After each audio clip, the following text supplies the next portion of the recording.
नमस्कार, मैं दीपक शर्मा और मेरे यूट्यूब मंच पर आपका स्वागत है। दोस्तों, सियासत में कभी कभी करो या मरो की स्थिति आती है, डू और डाई बैटल जैसी स्थिति हो जाती है। और ये स्थिति इस वक्त पटना में नीतीश कुमार की है। और नीतीश कुमार अपने वोट बैंक को बचाने के लिए क्या कोई बड़ा फैसला करने जा रहे हैं, और इसी सिलसिले में नीतीश कुमार की मीटिंग, एक बहुत अहम मीटिंग मिस्टर अमित शाह से हो रही है, जिसके लिए अमित शाह दिल्ली से पटना जा रहे हैं और पटना में मीटिंग होने जा रही है काफ़ी अरसे के बाद। और इस मीटिंग में क्या नीतीश कुमार पहली बार प्रेशर देने जा रहे हैं अमित शाह पर कि ये जो वक्फ बोर्ड का बिल है इसको किसी सूरत से टाला जाए।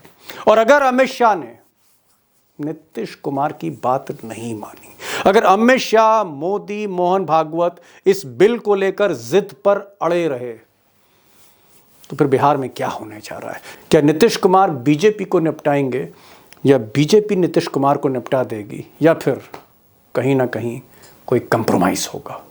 अब दरअसल नीतीश कुमार की मुसीबत यह है कि उनकी पार्टी, जिसका सेकुलर क्रेडेंशियल है, उनकी पार्टी के कई मुस्लिम नेता और मुस्लिम मंत्री, उन्होंने नीतीश कुमार से दो टूक कहा है कि अगर आप इस बिल में, इस कानून में मोदी और अमित शाह का साथ देते हैं तो हम इस्तीफा दे देंगे, हम पार्टी से इस्तीफा देते हैं।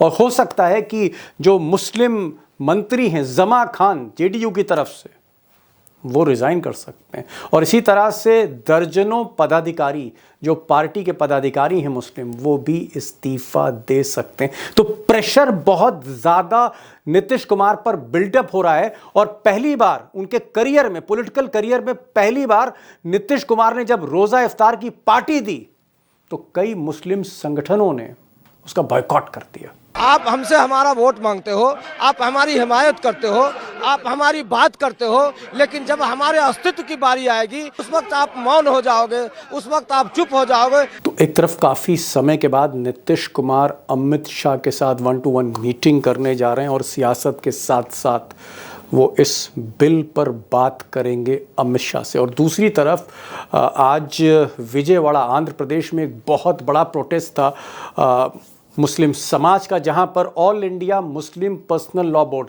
एपेक्स बॉडी है, सर्वोच्च संस्था है मुस्लिम समाज की, उसके अध्यक्ष, राष्ट्रीय अध्यक्ष खालिद सैफुल्ला साहब ने कहा कि नीतीश कुमार और नायडू आगे आए और ये उनके लिए आखिरी मौका होगा। अगर उन्होंने हमारा साथ नहीं दिया तो एंड ऑफ द रिलेशनशिप। आज के इस धरने के वास्ते से जनाब चंद्रबाबू नायडू और नीतीश कुमार जी से दरख्वास्त करते हैं कि हम बीजेपी के लीडरों के बारे में नहीं कहते, लेकिन आप लोगों का चेहरा एक सेकुलर चेहरा समझा जाता है इस मुल्क में। आप अपने उस चेहरे को दागदार मत कीजिए, उसको कायम रखिए। तो दोस्तों, आप कह सकते हैं कि एक तरफ नीतीश की घेराबंदी हो रही है, दूसरी तरफ नायडू बाबू की घेराबंदी हो रही है। और घेराबंदी सच कहूँ तो जयंत चौधरी की भी हो रही है, जो मुस्लिम वोट लेते हैं, पश्चिमी उत्तर प्रदेश में मोदी जी के मंत्री हैं। वोट तो चिराग पासवान भी मुसलमानों का लेते हैं, रोज़ा इफ्तार की पार्टी भी देते हैं। तो चिराग पासवान पे भी प्रेशर है, जयंत चौधरी पे भी प्रेशर है। महाराष्ट्र में जो मुसलमान हैं वो अजीत पवार की घेराबंदी कर रहे हैं, जो एनडीए में हैं, इस वक्त डिप्टी चीफ मिनिस्टर है महाराष्ट्र के। उनसे भी कहा जा रहा है कि भाई वोट आप हमसे ले रहे हैं और समर्थन आप मोदी जी के इस बिल का कर रहे हैं। तो बहरहाल एक ऐसी सिचुएशन हो रही है जहां मुझे ऐसा लगता है कि संसद में ईद के बाद कोहराम मचने जा रहा है। और इस पूरे मामले में आज ओवैसी साहब ने मुस्लिम समाज की तरफ से फाइनल अल्टीमेटम दिया, नाम लेकर फाइनल अल्टीमेटम दिया है 4 बड़े नेताओं को।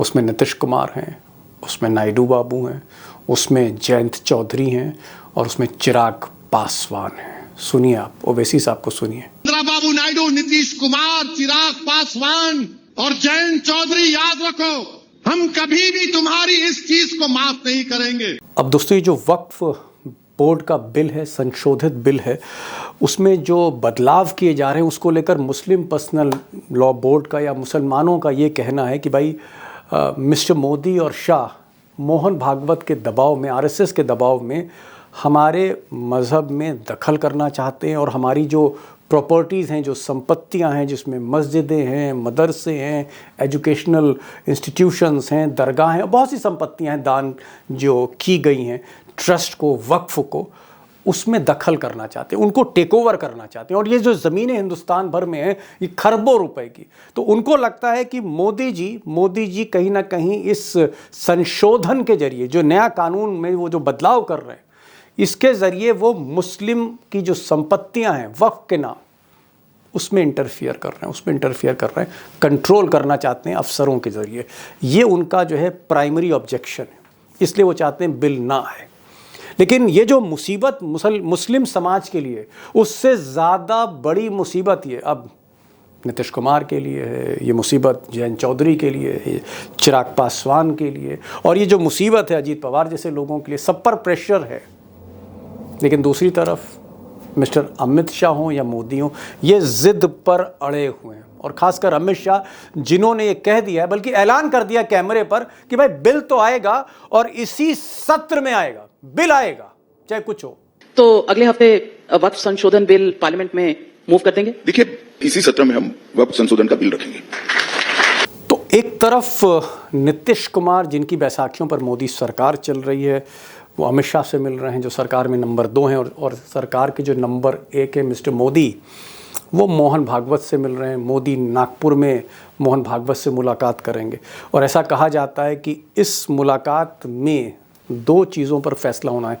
एक इस बिल को लेकर है कि इस बिल को कैसे लाया जाता है, पास कराया जाता है, इम्प्लीमेंट कराया जाता है, और दूसरा मसला जो है वो पार्टी का मैटर है, अध्यक्ष को लेकर मैटर है। तो एक तरफ मिस्टर मोदी और मिस्टर मोहन भागवत ये मुलाकात कर रहे हैं, इधर नायडू की तरफ से कह लीजिए या जो सेकुलर पार्टीज़ हैं एनडीए में, उसकी तरफ से बैटिंग कर रहे हैं नीतीश कुमार अमित शाह के साथ। क्या होता है, मुझे लगता है कि ईद के बाद ही पता लगेगा। सोमवार मंगलवार को स्थिति क्लियर होगी कि बिल आ रहा है या बिल नहीं आ रहा है।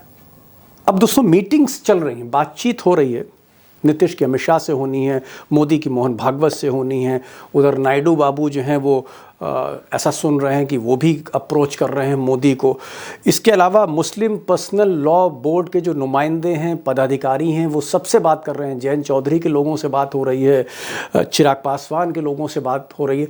चारों तरफ निगोशिएशंस हो रहे हैं लास्ट मोमेंट पे, और कांग्रेस हो, समाजवादी पार्टी हो, टीएमसी हो, जितनी भी पार्टियां इंडिया अलायंस की, वो सपोर्ट कर रही हैं मुस्लिम पर्सनल लॉ बोर्ड को कि आप घबराइए नहीं, हम किसी सूरत में ये बिल पास होने नहीं देंगे।